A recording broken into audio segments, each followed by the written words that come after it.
확실히 신앙생활은 선택입니다. 그러면 올바른 신앙생활을 위해서는 올바른 선택을 해야 되겠죠. 우리 요한복음을 상당히 많이 달려와서 10장에 이르렀습니다마는 명백하지 않습니까? 태초에 말씀이 계시니라. 이 말씀이 하나님과 함께 계셨으니 이 말씀은 곧 하나님이시니라. 무엇을 선택하라는 얘기입니까? 말씀을 선택하라는 얘기입니다. 반대로 사탄도 말합니다. 그렇죠?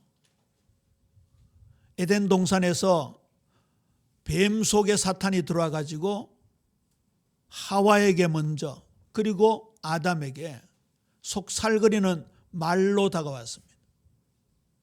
우리의 인류의 조상이었던 아담과 하와는 하나님의 말씀을 선택하지 않고 사탄의 말을 선택했습니다. 결국 그것 때문에 총체적으로 타락하는 어마무시한 결과를 가져오게 되었습니다. 생명을 선택할 것인가? 죽음을 선택할 것인가? 빛을 선택할 것인가? 어두움을 선택할 것인가? 진리를 선택할 것인가? 거짓을 선택할 것인가? 그 선택의 절정이 영을 선택할 것인가? 육을 선택할 것인가? 그렇게 주님이 계속 빌드업을 하시다가 오늘 도둑질하는 도둑 강도냐? 너희를 위하여 생명을 바치는 선한 목자냐? 어느 것을 선택할 것인가? 누구를 따를 것인가? 어디에 우리 인생의 목적을 둘 것인가? 가치를 둘 것인가? 이게 지금 계속 사도 요한을 통해서 하나님이 우리에게 말씀하고 있는 겁니다. 저와 여러분에게는 자유의지라는 요소가 있습니다. 그 자유의지를 가지고 진리를 선택하고 오늘 선한 목자를 선택하고 그 선한 목자가 우리에게 들려주시는 음성, 말씀을 선택하여 듣는 최고의 축복 속으로 들어오게 되기를 주님의 이름으로 축원합니다. 줄 잘 서자 그 말입니다. 언제 말씀드렸지만 이 가난한 나라에 짐승들도 고생이더라고요. 진짜 뼈만 항상하게 바싹 마른 그런 고양이나 강아지들이 거리에 돌아다니는데 먹을 것이 없어서 헤매는 모습들이 눈에 보이더라고요. 여기 완충지대 숲이 있잖아요. 여기 고양이들이 굉장히 많이 살거든요. 제가 여기 한 2년 전에 왔다 갔다 할 때요, 고양이 중에 완전히 죽음이 임박한 고양이 모습을 봤어요. 늘 혀를 이렇게 내밀어 가지고 침을 질질질 흘리고 걸음도 막 천천히 걷고. 근데 그 고양이가 지금 2년 반이 지났는데 아직도 뻘뻘 살아 있습니다. 지금도 모습은 혀를 내밀고 헐떡헐떡거리면서 다니는데 왜 그런지 아세요? 요 밑에 중고 골프 매장에 여직원이 맨날 돌봐요. 사료주고 침 닦아주고 등 두들겨주고. 여기 고양이 밥 주는 캣맘들이 많거든요. 밥이 남아 돌아갑니다. 근데 딱 저 휴전선 위에 우리하고 거리가 불과 얼마 떨어지지 않은 북한에는요, 사람들이 먹을 게 없어서 굶어 죽는다고 하더라고요. 제가요 그 굶어 죽는 모습을 길가에서 본 탈북민의 그 간증을 들어봤는데요, 와, 끔찍한 장면을 하나 묘사해 주더라고요. 사람들이 길에 많이 죽어 있대요. 근데 뭐 이렇게 사람이 썩어가지고 어떻게 변하는 것보다 이게 저는 그 부분이 더 끔찍하더라고요. 온몸에서 이가 다 나온대요. 이가 나와가지고 밖으로 삐져나와가지고 새까맣게 바글바글 돌아다닌대요. 왜 죽은 사람에게서 이가 빠져나올까요? 피가 없으니까. 먹을 피가 없으니까. 그 저 비참한 만물의 영장이라고 하는 사람이 줄을 잘못 서가지고 저 김일성이 김정일, 김정은 뒤에서 가지고 저런 꼴을 당하고 있어요. 일단 육신적으로라도 우리 대한민국에 태어난 것이 감사하고 축복된 일인 줄로 믿습니까? 그런데 우리에게는 더 중요한 선택이 무엇입니까? 선한 목자 예수님을 선택해야 되는 것이죠. 보세요. 도둑질하고 죽이는 세력이 있습니다. 무엇을요? 영을 도둑질하고 죽입니다. 요한복음 10장 10절 상반절입니다. 도둑이 오는 것은 도둑질하고 죽이고 멸망시키려는 것뿐이요. 여러분, 성경의 단어를 쓴다고 해서 다 진리가 아닙니다. 우리 차별금지법 이 제정을 반대하는 연합 예배를 드리잖아요. 사실은 우리가 동성애자들을 인간적으로 그들의 영혼을 불쌍히 여기지 않고 핍박을 한다거나 그렇게 해서는 곤란하죠. 그런 차별은 하지 말아야 되죠. 그런데 지금 전 세계 분위기가요, 성정체성에 대한 대혼란의 시대가 되었습니다. 제가 어느 학자의 강연을 들었는데요, 미국 아이비리그 유명한 콜롬비아 대학에서 엄마 아빠라는 단어를 쓰면 안 된대요. 부모님을 페어런츠라 그러잖아요. 페어런츠 1, 페어런츠 2 이렇게 불러야 된대요. 왜 엄마 아빠라고 쓰면 안 될까요? 엄마 아빠에는 성이 있기 때문에 그런 거예요. 남성 여성이 있기 때문에 그렇다. 그리고 그렇게 하지 않으면 학점도 주지 않고 핍박당하고 그런데요. 무슨 성정체성 종류가 29가지라든가 뭐 70가지라든가 앞으로 대혼란이 일어난 겁니다. 그런데 왜 우리 한국 기독교, 특히 이 보수 복음주의 개혁주의 교회에서는 동성애 차별금지법을 반대합니까? 동성애는 일단 창조 원리에 어긋나는 겁니다. 창조 원리에 어긋난다는 것은요, 하나님의 절대 주권 통치를 거부하는 거예요. 창세기 1장에 하나님이 천지 만물을 창조하시고 남자와 여자를 창조하셔서 생육하고 번성하게 하라 하셨고, 2장에서는 아담의 갈빗대를 뽑아서 하와를 창조하시고 남자가 그 부모를 떠나 여자와 한 몸을 이룰지로다. 일부 일체의 관계 속에서 가정을 이루는 것이 하나님의 뜻인 줄로 믿습니까? 그게 창조의 질서예요. 그걸 파괴해버리는 거예요.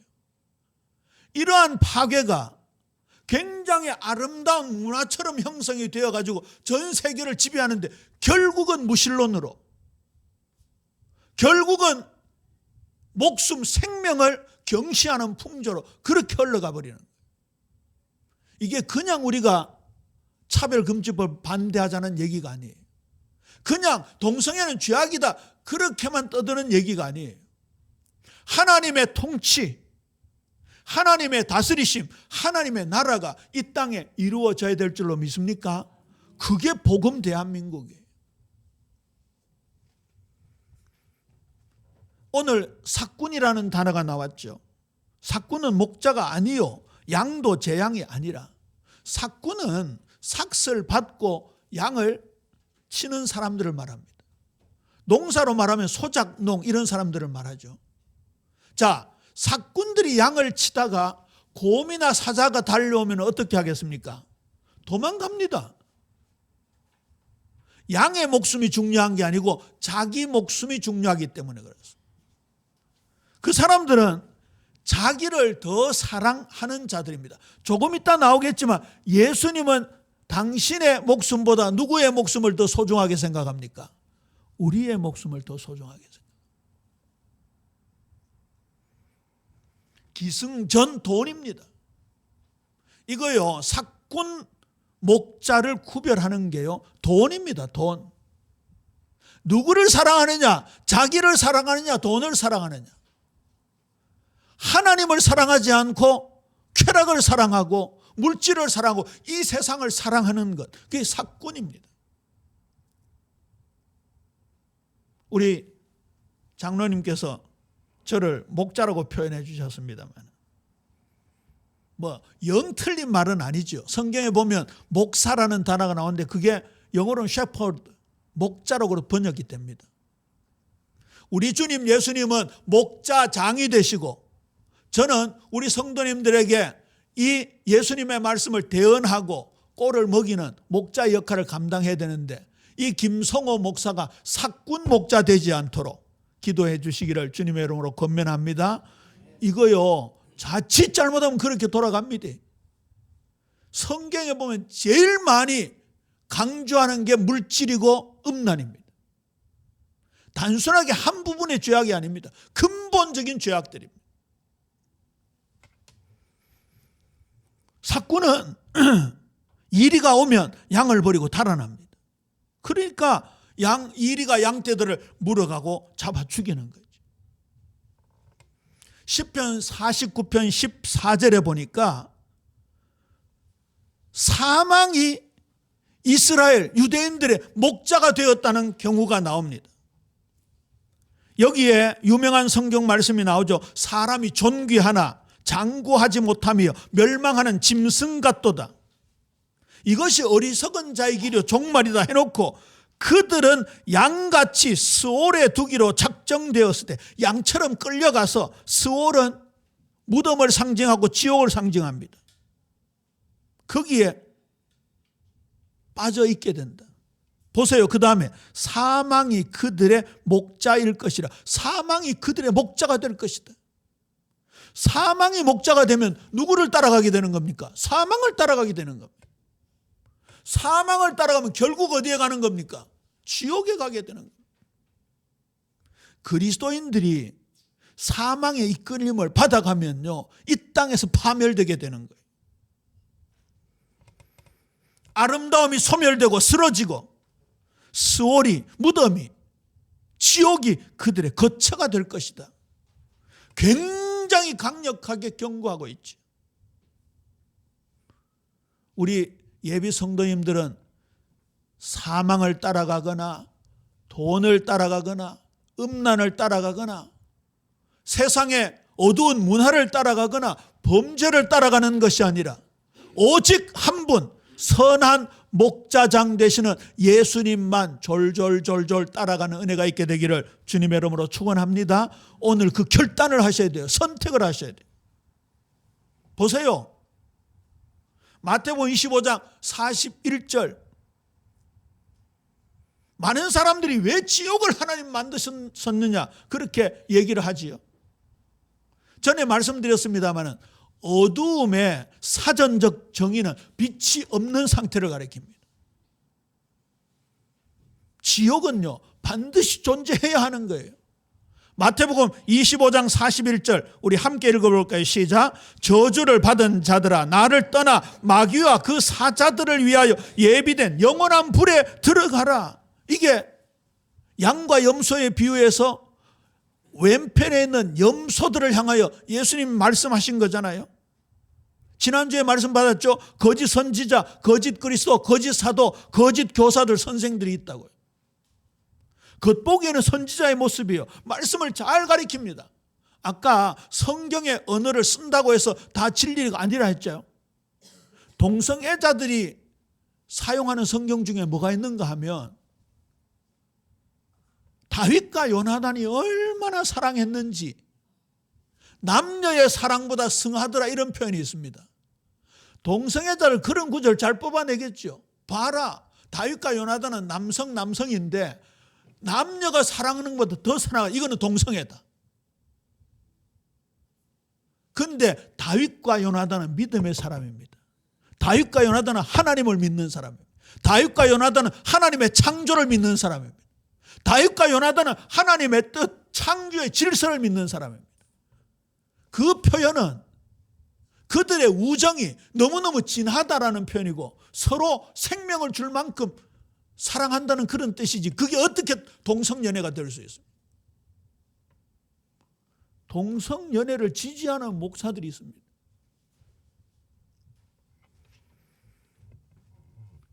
여기 거짓 사도, 거짓 그리스도, 거짓 선생들은요, 예수님의 하나님 되심을 부정하는 겁니다. 지난번에 꼭 기억하라고 말씀드리면서 AD 325년 니케아에서 삼위일체 교리가 확정되는 종교회의가 있었다는 말씀을 드렸죠. 올해가 니케아 종교회의 1700주년 되는 해입니다. 예수는, 그리스도는 성부 하나님과 동일 본질 하신 분이다. 본질에 있어서 동일하신 분이다. 성자 예수는 사람과 동일한 분이시다. 그래서 뭐가 있다고요? 신성과 인성이 있다.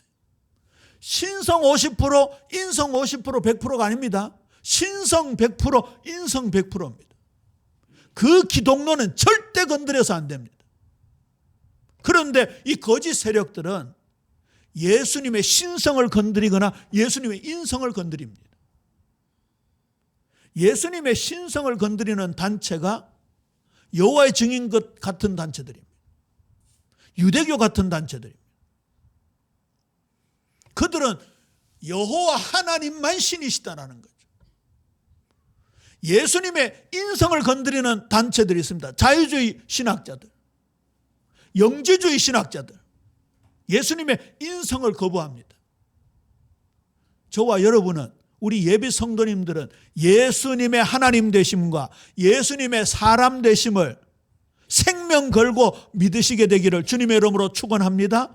그거 건들면 큰일 납니다. 자, 그러면 이러한 거짓이 난무하는 이 시대, 도둑질하고 죽이고 멸망시키는 이런 강도, 도둑이 있는 이 시대, 우리 예수님은 선한 목자로 오셨습니다. 그 선한 목자로 오신 예수님이 하시는 일입니다. 굉장히 중요한 말씀이죠. 요한복음 10장 10절 하반절입니다. 내가 온 것은 양으로 생명을 얻게 하고 더 풍성히 얻게 하려는 것이라. 굉장히 의미가 있는 단어입니다. 여기 생명은 조회라고 말씀드렸죠. 하나님의 생명을 말합니다. 그러니까 보세요. 내가 예수 믿고 영생 얻었다, 하나님 생명 얻었다, 끝 아니지요. 뒤에 뭐가 나옵니까? 더 풍성히 얻게 하려는 것이라.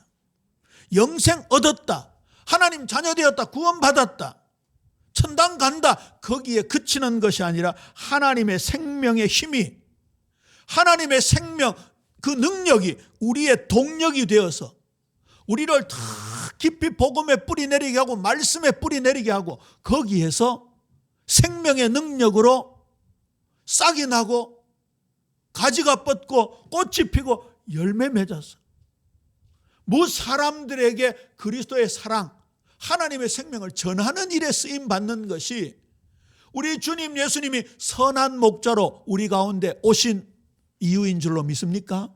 그러면 오늘 이 말씀 우리가 꼭 받을 때 하나님의 생명이 더 풍성하게 되어지는 거예요. 그 너비와 길이와 높이와 깊이의 어떠함을 깨달아 하나님의 충만하심으로 충만하기를 원한다고 말씀하고 있습니다. 그러니 우리는 하나님의 말씀과 능력과 그 창조적 주권적 섭리 앞에 무릎을 꿇을 수밖에 없습니다. 하나님 더 알기를 원합니다. 더 깨닫기를 원합니다. 더 풍성하기를 원합니다.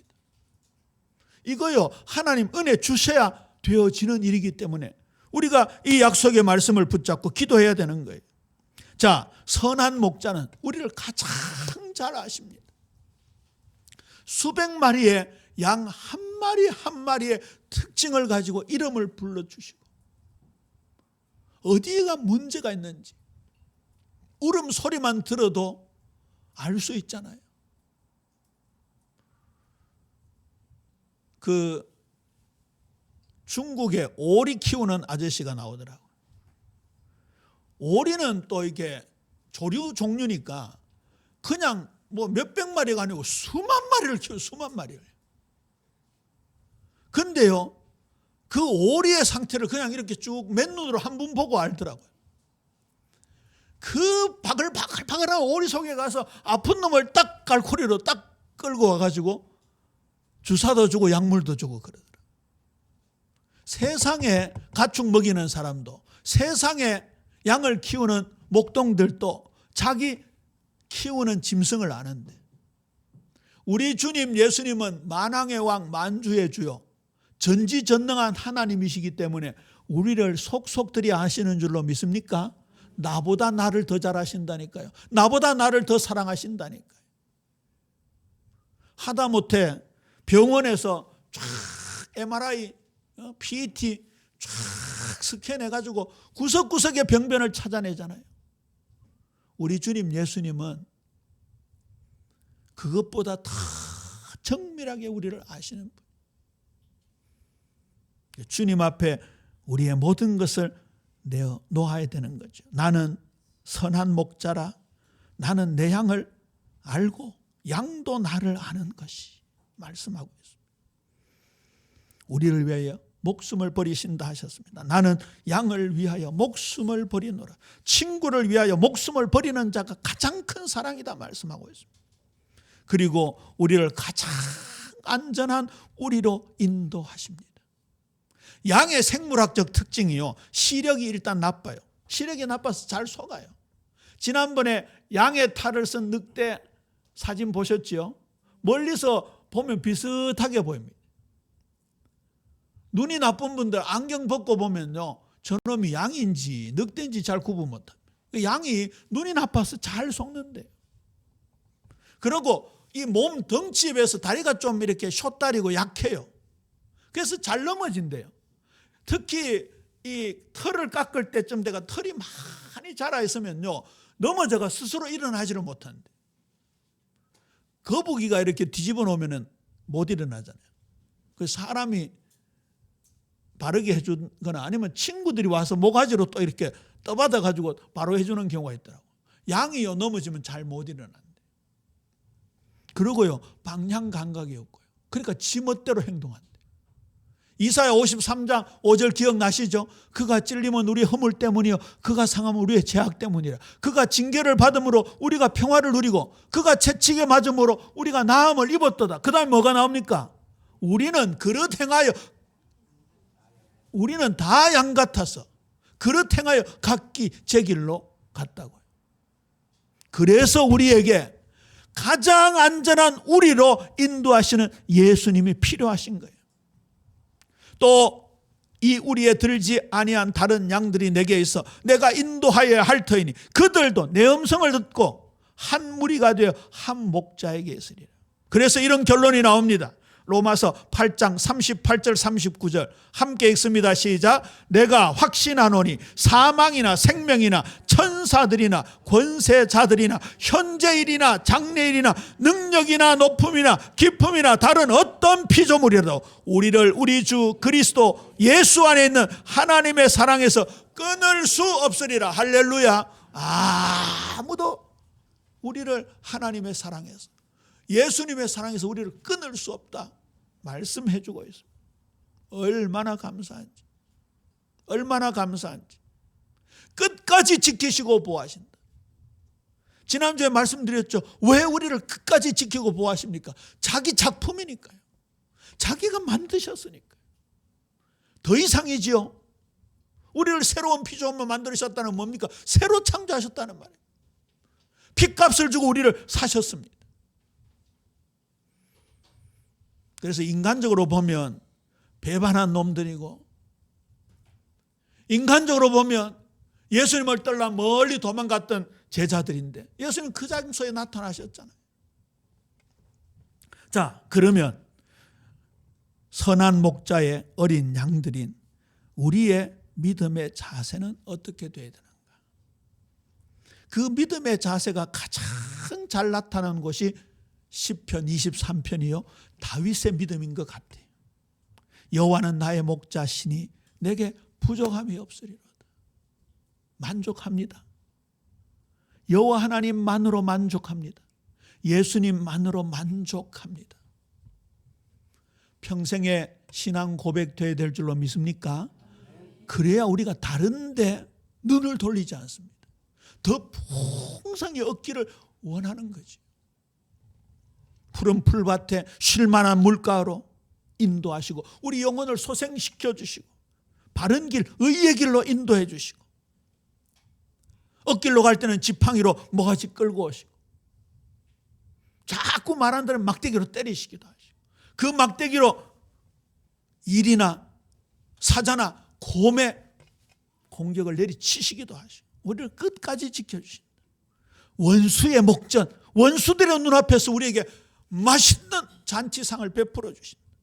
내 평생의 선하심과 인자하심이 반드시 나를 따르리니 내가 여호와의 집에 영원히 살리로다. 이게 선한 목자의 양들인 저와 여러분의 믿음의 자세가 되어야 된다. 두 번째입니다. 주님이 주시는 평안. 그것으로 염려와 두려움이 없는 인생으로 살아야 할 것입니다. 양의 우리 그림 보여드렸습니다만 그 양의 우리에 들어가 있는 양들, 그리고 바스락 소리에도 눈을 뜨고 양들을 지키고자 하는 선한 목자,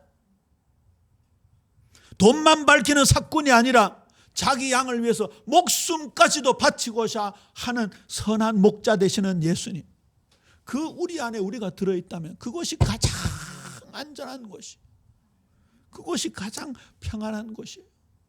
세상에 누가, 어느 선생이 이런 말을 할 수 있습니까? 어느 종교의 교주가 이런 말을 할 수 있습니까? 평안을 너희에게 끼치노니 곧 나의 평안을 너희에게 주노라. 내가 너희에게 주는 것은 세상이 주는 것과 같이 아니하니라. 너희는 마음에 근심하지도 말고 두려워하지도 말라. 할렐루야. 주노라 하면 어떻게 하면 된다고요? 받으면 된다고요.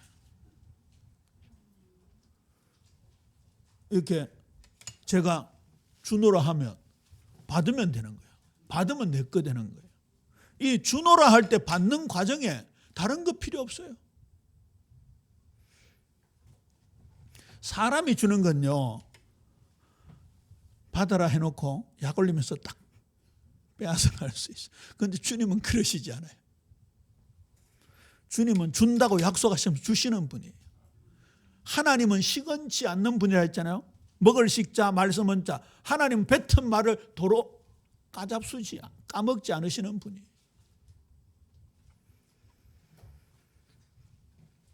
목자의 음성을 알아듣고 그 음성을 따라가는 것이 인도받는 우리들의 자세지. 그래서 멀리 갔더니 그 베드로에게 찾아가셔서 목자의 음성으로 말씀해 주시는 거잖아요. 요한의 아들 시몬아, 내가 나를 사랑하느냐? 3번이나 물으셨죠. 주님 그러하나이다. 내가 주님을 사랑하는 줄 주님께서 아시나이다. 예수님이 3번 사명을 주셨습니다. 내 어린 양을 먹이라. 내 어린 양을 치라. 또 내 어린 양을 먹이라. 어떤 학자들은 베드로가 3번 부인했기 때문에 그것을 일깨워주기 위해서 그렇게 3번 말씀하셨다고 하는데, 그거는 조금 예수님 마음하고 안 맞는 것 같아요. 3번은 무슨 숫자라고요? 강조하는 숫자라고요. 바울이 큰 질병이 있었잖아요. 그것도 신학자들마다 다르지만 어쨌든 목회자로서, 설교자로서 치명적인 질병이었던 것 같아요. 그러니까 하나님 앞에 얼마나 기도했겠어요? 3세판 기도했겠어요? 3번 죽게 간구했다는 것이 1번, 2번, 3번 기도했다는 거겠어요? 아니에요. 굉장히 오랫동안 했다는 기도. 그 내용이 예수님께서 3번 베드로에게 말씀하신 것은 그 베드로를 너무너무 사랑하셨어요. 말씀을 주시고 그 말씀에 의지하여 그 사명을 감당하도록 우리에게 그 음성을 들려주시는 거예요. 그 다음에요, 베드로전서 2장 24절 25절입니다. 마지막 절부터 읽어봅시다. 너희가 전에는 양과 같이 길을 잃었더니 이제는 너희 영혼의 목자와 감독 되신 이에게 돌아왔느니라. 선한 목자에게로 돌아왔다. 우리를 빠져나갔다가 길을 잃고 헤매는데 목자 되시는 예수님이 찾아내셨다. 회개했다 그 말이겠죠. 여기에 영혼의 목자와 감독 되시는 이 예수님을 말씀하고 있습니다. 그 예수님을 베드로는 이렇게 표현합니다. 친히 나무에 달려 그 몸으로 우리 죄를 담당하셨으니, 십자가를 말씀하고 있죠. 이는 왜냐하면, 이게 로마서 6장 6절하고 똑같은 구도죠. 이는부터 함께 읽습니다. 시작. 이는 우리로 죄에 대하여 죽고 의에 대하여 살게 하려 하심이라. 그가 채찍에 맞음으로 너희는 나음을 얻었나니. 아멘. 이제 우리는 죄의 지배를 받으면 안 된다 그 말이에요. 이제는 죄의 종로로 하면 안 된다 그 말이에요. 사탄의 종로로 타면 안 된다 그 말이에요. 돈의 종로로 타고 육신의 종로로 타지 않고 이제는 하나님의 종, 의의 종, 예수님의 종으로, 말씀의 종으로 살아가야 된다 그 말이에요. 그것 때문에 예수님 십자가 지셨다. 그것 때문에 선한 목자로 나타나셨다 그 말이에요. 얼마나 중요한지. 이거 우리 삶에 우리 주님 예수님을 목자장으로 모시고 살아가야 되는 우리의 굉장히 중요한 믿음의 자세예요. 다시 한번 묻습니다. 단순한 질문입니다. 죄 지으면 됩니까? 안 됩니까? 안 됩니다라고 해야 돼요. 복잡한 답을 많이 합니다. 죄 지어도 괜찮아요. 죄 지어도 천국 가는데 지장 없어요. 그 답을 요구한 게 아니에요. 죄 지으면 마귀 종로로 타게 되는 거예요. 하나님 영광 다 가리게 되는 거예요. 죄 지으면 안 그래도 불신앙으로 사단이 파고들려고 호시탐탐 노리고 있는데 죄 지으면 사단의 고속도로가 되는 거예요. 예수님은 우리에게 죄를 이길 수 있는, 이제는 의의 종로로 탈 수 있는, 잠언 21장 3절 막 피를 상징하는 양을 잡고 소를 잡고 아무리 제사를 지내도 정의와 공의를 행하지 아니하면 아무 소용없다는 말씀 아닙니까? 이사야 1장 그 제사를 너희들 아무리 드려봐라 손에 피가 가득하다, 내게 역겹다, 내가 지기에 권비하다, 하나님이 그런 표현하시면서까지 우리의 삶의 예배를 중요시 하셨어요. 우리 예비 성도님들은 우리의 삶 속에 정의가 드러나고 공의가 드러나고 주님의 말씀이 열매로 나타나는 그런 귀한 은혜가 있어야 될 줄로 믿습니까? 그렇게 다짐하자고요. 그렇게 선택하면서 살아가자고요. 말씀을 맺습니다. 아까 제가 도입부에 시편 80편 1절과 마지막 끝절 19절을 읽고 기도했습니다. 요셉을 양떼같이 인도하시는 이스라엘의 목자여 귀를 기울이소서. 그룹 사이에 좌정하시니여 빛을 비추소서. 하늘 보좌의 영광을 비추시는 이스라엘의 목자. 하늘 보좌의 영광을 예수님을 통해서 우리에게 비추어 주시는 거예요. 만군의 하나님 여호와여 우리를 돌이켜 주시고 주의 얼굴의 광채를 우리에게 비추소서. 우리가 구원을 얻으리이다. 이게 우리의 삶을 통하여 하나님께 영광 돌리는 길이에요. 기독교 역사 전체의 결론, 개인 신앙생활의 결론, 교회의 결론, 계시록입니다. 천국의 복을 받은 그들이 하나님 보좌 앞에서 하나님을 섬기는, 이 계시록 7장 17절 앞에 보면 보좌에 앉으시니가 그들 위에 장막을 치시리로다는 말씀이 나옵니다. 말씀이 육신이 되어 우리 가운데 거하심에가 뭐라고요? 장막을 치셔서 우리와 함께 하신다고. 우리를 예배자로 거듭나게 하시는 것이라고요. 그렇게 되어지면 다시는 굶주리지 않고 다시는 목마르지 않고 뜨거움에 상하지 않게 될 것이다 라고 하면서 이 말씀을 주고 있습니다.